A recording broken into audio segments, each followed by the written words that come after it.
Good evening. What can I tell a bunch of realtors? Well, we tried to close a loan. We got it approved by the bank. Supposed to close last October. Guess when it closed? March 12th. Is that what's happening to some of you guys? The banks are getting real tight, aren't they? The regulations are getting really complicated. And what our government should be doing is helping us. It's providing a lot of hindrances for us. There's so much frustration. One of the most difficult phone calls I get is from a client who says, "Clark, can you tell me what you know about bankruptcy?" Not a good call, because they're on the verge of losing everything. When you go through those things that they should be doing or shouldn't do, what you going to have left? So what we try to do is convince them not to go that route. Because once they go that route, they do close the books on a lot of things. Their credit, their future, and they just have to let go of a whole bunch of people possibly that lost their jobs. As I work around this district, the most important thing that I've heard is jobs. Particularly those that don't have one. Okay? What can we do to bring jobs back to the district? One, we've got to protect the jobs that are there. Two, we've got to start manufacturing and developing something. If they can open that port that allows those big ships to come into Charleston's harbor, that will be a big stimulus for Charleston. Amen? Now, what can the realtors do? One, they got to sell homes, right? Well, that's been a difficult thing because everybody's trying to get these houses away, right? It's a buyer's market. I hate to be in a position now to try to sell anything because nobody's buying at your price. In Myrtle Beach, the condo market has took a plunge.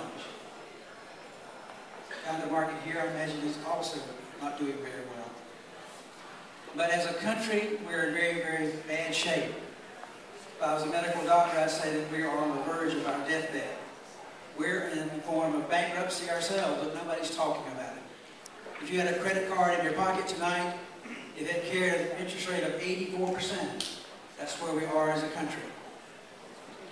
84%. As a CPA and a consultant in small businesses, if I've got debt ratio and debt service and interest rate above 18%, they're in trouble. They're in trouble. So where we are, we're in catastrophe. Our country is in catastrophe. And what are we going to do about it? We've got A, we cannot spend more than we take in. Basic, simple principle number one. What's our budget? Revenue.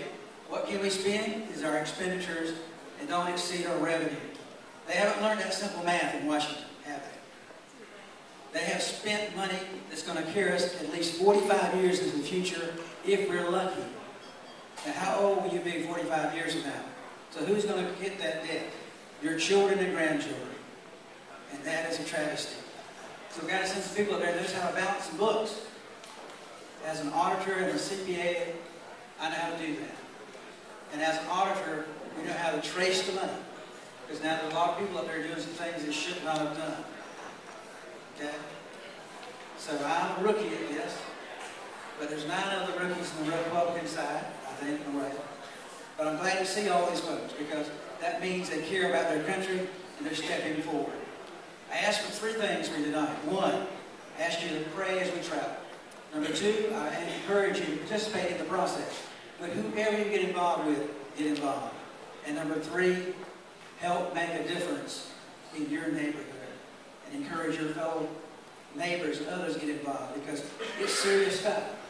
And we are bankrupt and we need all of us together, paddling in a boat together to get out of this mess. Thank you. I'm Clark Carter. I think you promised.